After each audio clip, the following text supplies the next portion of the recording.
Friends, చక్కగా మనం రొయ్యలు ఫ్రై చేసుకుందామా ఈరోజు. వెరీ సింపుల్గా రొయ్యలు ఫ్రై చేసుకుందాం. తక్కువ మసాలా వేసుకొని రొయ్యల ఫ్రై ఎలా చేసుకోవాలో నేను చూపిస్తాను. ఫ్రెండ్స్, రొయ్యలు చక్కగా మనం క్లీన్ చేసి పెట్టేసుకున్నాము. తర్వాత స్టవ్ వెలిగించి బాణీ పెట్టేసి మనం ఫస్ట్ అయితే రొయ్యల్ని చక్కగా ముందు మనం వేయించుకోవాలి.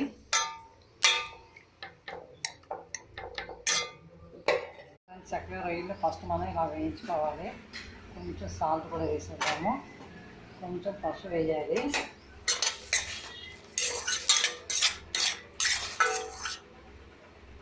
ఇలా ముడిచిపోతాయి అన్నమాట. ఇది చూస్తాం కదా. ఇలా ఫస్ట్ అయితే మనం ఫ్రై చేసి పక్కన పెట్టుకోవాలి. ఇది చక్కగా మనం రొయ్యలు ఫ్రై చేసుకోవాలంటే చక్కగా స్టవ్ వెలిగించి బాగా పెట్టి కొంచెం ఆయిల్ మాత్రమే వేసుకోండి. జీరా అయితే నేను ఎక్కువ యాడ్ చేసేస్తాను. అలాగే మనం పచ్చిమిర్చి కూడా వేసుకోవాలి. కరివేపాకు ఎక్కువ వేసుకుంటే నాన్ వెజ్ చాలా బాగుంటుంది, టేస్ట్ కూడా బాగా వస్తుంది. కరివేపాకు ఎక్కువ యాడ్ చేసుకోవాలి.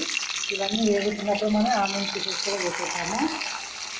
సిమ్లో పెట్టి ఆనియన్ పీసెస్, కరివేపాకు, పచ్చిమిర్చి, జీరా బాగా వేయించాలి. అట్లనే మనం సాల్ట్ కూడా కొంచెం వేద్దాము. ఉల్లిపాయలు వేయడానికి సాల్ట్ వేసి తొందరగా వేగిపోయి ఇలా సిమ్లో పెట్టి మనం ఉల్లిపాయలు అయితే ఫస్ట్ వేసేద్దాము.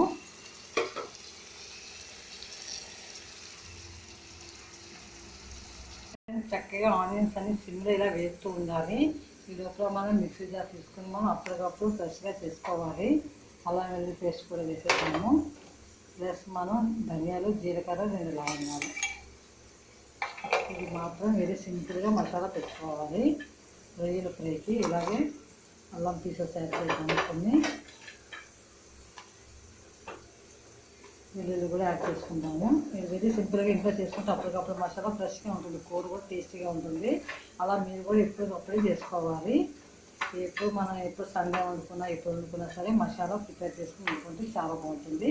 ఇది మనం ఇప్పుడు పౌడర్ చేసేద్దాము. చేసి మన రొయ్యల ఫ్రైకి అయితే సిద్ధం చేసేసుకుందాము.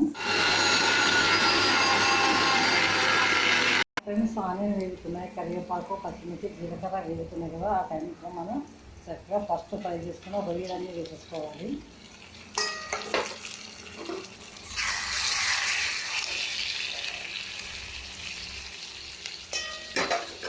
ఇలా రొయ్యలు ఒక 5 మినిట్స్ అయితే మనం తర్వాత మసాలా వేసి ఉప్పు, కారం, పసుపు, ధనియా పొడి, జీలకర్ర పొడి యాడ్ చేస్తాము. మా ఫ్రెండ్స్, మన రొయ్యల ఫ్రై ఎంతవరకు వచ్చిందో ఫస్ట్ మన ఇంట్లో ఏదైతే చేసుకున్నామో మసాలా ఈజీగా వేసేయచ్చు. ఇప్పుడు కూడా ఇంట్లో చేసుకునే మాత్రమే వాడాలి. అట్లానే రెసిపీ వేసేద్దాము. కొంచెం పసుపు కూడా వేద్దాం, కలర్ చాలా బాగుంటుంది. ఇలా మనం 15 మినిట్స్ మొత్తం అంతా మనం దీన్ని ఫ్రై చేస్తూ ఉన్నాము. అందుకే రొయ్యలు ఫస్ట్ మనం బాగా పెట్టుకుని చక్కగా వేయించుకోవాలి. చూసినాం కదా. ఇలా మనం ఒక 15 మినిట్స్ మళ్ళీ మనం సిమ్లో పెట్టేద్దాము. అప్పుడు రొయ్యలు ఫ్రై అయిపోతుంది. కాకపోతే టైం అయితే పడుతుంది కదా, సిమ్లో పెట్టాము.